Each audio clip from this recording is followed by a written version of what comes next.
चलिए दोस्तों वीडियो की शुरुआत करते हैं। सबसे पहली कंपनी की बात करते हैं। पहली कंपनी का नाम है बजाज फाइनेंस लिमिटेड। बट इसको डिस्कस करने से पहले दोस्तों, अगर आपने अभी तक चैनल को सब्सक्राइब नहीं किया है तो चैनल को सब्सक्राइब करके बेल आइकन को प्रेस कर लो, ताकि आने वाली जितनी भी वीडियोज़ हैं उसका नोटिफिकेशन आपको सबसे पहले मिल सके। और एक डिस्क्लेमर भी है, जो भी न्यूज़ एंड अपडेट्स हम लोग कवर करेंगे वो सारी एजुकेशन पर्पज़ के लिए हैं, सीखने के लिए हैं। तो उसको किसी भी तरह का इन्वेस्टमेंट एडवाइस मत समझना, आप खुद से भी रिसर्च और एनालिसिस कर सकते हैं। तो चलिए दोस्तों वीडियो की शुरुआत करते हैं। सबसे पहले बात कर लेते हैं बजाज फाइनेंस से रिलेटेड कुछ इंपॉर्टेंट न्यूज़ एंड अपडेट्स के बारे में। तो आज के दिन दोस्तों बजाज फाइनेंस हमें काफ़ी ज़्यादा फोकस में देखने को मिल रही थी। अब इसका सबसे बड़ा कारण है इसका परफॉर्मेंस, जो कि काफ़ी ज़्यादा खराब था। हम बोल सकते हैं कि आज के दिन बजाज फाइनेंस हमें 6% तक क्रैश होती हुई नजर आई थी। अब बजाज फाइनेंस जैसी दिग्गज कंपनी अगर 6% अचानक से क्रैश हो जाए तो विदाउट एनी रीज़न वो चीज़ पॉसिबल नहीं है, क्योंकि बड़ी कंपनी है ना, छोटी कंपनी नहीं ना, का प्रॉफिट बुकिंग होगी तो अचानक से चलो ठीक है 6% गिर गई। बट बड़ी कंपनी अगर 6% गिर जाए तो इसके पीछे का बड़ा रीज़न होता है। और आज के दिन सबसे बड़ा सवाल यही है कि बजाज फाइनेंस हमें 6% तक फ्राइडे को क्यों क्रैश होती हुई दिखी थी। तो इसके पीछे का रीज़न भी काफ़ी बड़ा है। तो देखो, कल के दिन आरबीआई की तरफ से एक ड्राफ्ट अमेंडमेंट इशू हुआ था। किस चीज़ के लिए? क्रेडिट फैसिलिटीज़ के लिए फॉर एनबीएफसीज। अब इसमें मेंशन किया गया है कि ये जो ड्राफ्ट अमेंडमेंट है ये एक तरह से प्रपोजल है बैन करने को लेकर। किस चीज़ को? Revolving credit facilities by this NBFCs. इस चीज़ को मैं थोड़ा सा सिंपल लैंग्वेज में और आसान भाषा में समझाता हूँ। तो देखो, अगर हम बात करें एनबीएफसीज की, तो वो कंपनीज क्या करती हैं? ईएमआई कार्ड के ज़रिए, कंज्यूमर ड्यूरेबल लोन्स के ज़रिए, क्रेडिट लाइन प्रोडक्ट्स के ज़रिए पैसा बनाती हैं, राइट। तो आरबीआई का जो न्यू प्रपोजल है वो एनबीएफसीज को लेकर है, जिसमें बजाज फाइनेंस का नाम है। मतलब स्पेशल बजाज फाइनेंस को लेकर नहीं दिया उन्होंने, कहने का मतलब है एनबीएफसी सेक्टर को लेकर दिया है उन्होंने, जिसमें बताया गया है कि एनबीएफसीज ऑफर नहीं कर सकती रिवॉल्विंग क्रेडिट फैसिलिटीज़, जिसमें क्रेडिट कार्ड की बात कर सकते हैं हम, ईएमआई कार्ड टाइप प्रोडक्ट्स की बात कर सकते हैं।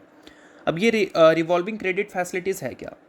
अब देखो, अगर आपने क्रेडिट कार्ड यूज़ किया है तो आपको एक बात पता होगा। मान लो आपका कार्ड का लिमिट 10,000 है फॉर एग्जांपल, ठीक है। अगर आपने 2,000 का खर्च कर दिया, ठीक है, और अगर आप 2,000 रुपये वापस से क्रेडिट कार्ड को दे देते हो तो आपका लिमिट जो है वापस से 10,000 हो जाएगा। या फिर इस 2,000 पे अगर आप ईएमआई कन्वर्ट कर देते हो और मान लो आपका 200 रुपये ईएमआई बनता है पर मंथ, तो जैसे जैसे आप 200 रुपये देते जाओगे, मतलब हर मंथ आप 200 रुपये देते जाओगे, तो आपका जो क्रेडिट लिमिट है वो 200 रुपये से बढ़ जाएगा। 8,000 से 2,000 सॉरी 200 करके बढ़ता जाएगा।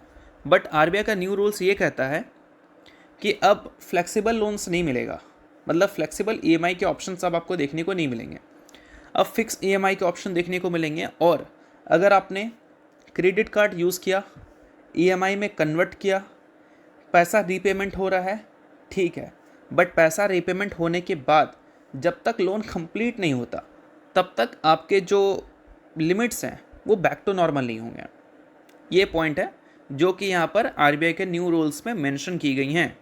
और ये सारी जो पॉइंट्स हैं वो फिक्स ईएमआई लोन्स की तरफ ज़्यादा ध्यान दे रही हैं। फ्लेक्सिबल लोन्स अब हमें एनबीएफसीज की तरफ से मिलना काफ़ी मुश्किल होते हुए नजर आएंगे।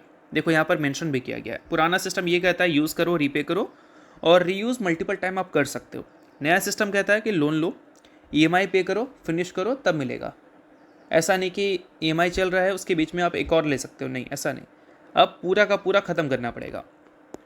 और इसका इम्पैक्ट बजाज फाइनेंस पे इसलिए होगा क्योंकि बजाज फाइनेंस का जो कोर बिजनेस है वही डायरेक्टली हिट होने वाला है। बजाज फाइनेंस का नाम ईएमआई कार्ड से, कंज्यूमर ड्यूरेबल लोन से, क्रेडिट लाइन प्रोडक्ट से हम सुनते हैं। अब ये तीनों सेगमेंट में अगर ये इम्पैक्ट डाले तो ऑब्वियस सी बात है ना कि बजाज फाइनेंस के आने वाले जो अर्निंग्स ग्रोथ है उसमें इसकी इम्पैक्ट तगड़ी होगी। और इम्पैक्ट अगर तगड़ी होगी तो उसका असर तो शेयर में ही दिखेगा, और वो हमें देखने को आज मिल गया। अब देखते हैं कि ये अमेंडमेंट फाइनल होता है नहीं, क्योंकि अभी तो ड्राफ्ट इशू किया गया है, आगे चलकर चीज़ें और भी क्लियर होंगी। बट इसके सुनने के बाद बजाज फाइनेंस के शेयर में जो गिरावट दिखी है वो गिरावट कहीं ना कहीं लॉजिकल था। अब देखते हैं कि आगे चलकर और क्या खबर हमें सुनने को मिलती है। सो अब दोस्तों, वीडियो में आगे बढ़ने से पहले बात कर लेते हैं सेबी रजिस्टर्ड टेलीग्राम चैनल के बारे में, जिसको आप ज्वाइन कर लो। लिंक इसका डिस्क्रिप्शन में दिख जाएगा। ज्वाइन करने का सबसे बड़ा बेनिफिट ये है कि जिस हिसाब से मार्केट में अप्स एंड डाउन दिख रहा है, ऐसे टाइम पे हर दूसरी कंपनी के एनालिसिस बहुत ज़्यादा इंपॉर्टेंट है। तो यहाँ पर आपको सभी कंपनी के टेक्निकल्स को एनालिसिस कर अपडेट होता हुआ देखने को मिल जाता है, जो कि हर किसी के लिए काफ़ी ज़्यादा यूज़फुल है। और इसके लिए आप चैनल को ज्वाइन कर फ्री में आप चेकआउट भी कर सकते हैं इन कंपनी के प्रॉपर टेक्निकल्स, जिससे आपको आइडिया लगेगा कि अभी इन कंपनी में क्या चल रहा है। तो without wasting any time, link description में है, लिंक की तरफ जाकर चैनल को फ्री में ज्वाइन कर लो। तो चलिए दोस्तों, बात करते हैं अगली कंपनी के बारे में। तो अगली कंपनी का नाम है Tata technologies limited. Tata technologies की दोस्तों बात करें तो आज के दिन इस कंपनी का परफॉर्मेंस ज़बरदस्त हमें देखने को मिल रहा था। 6 से 7% की अच्छी तेज़ी हमें टाटा टेक्नोलॉजीज़ के शेयर में देखने को मिली। और पिछले 2 ट्रेडिंग सेशन में अगर आप देखोगे तो टाटा टेक्नोलॉजीज़ लगभग हमें 15% तक की तेज़ी दिखाती हुई नजर आई है। और साथ में कंपनी ने 52 वीक हाई भी हिट कर दिया है। 52 वीक हाई की बात हो रही है, ऑल टाइम हाई की नहीं। ऑल टाइम हाई से अभी भी कंपनी अच्छा खासा नीचे है, बट 52 वीक हाई कंपनी ने बना दिया है।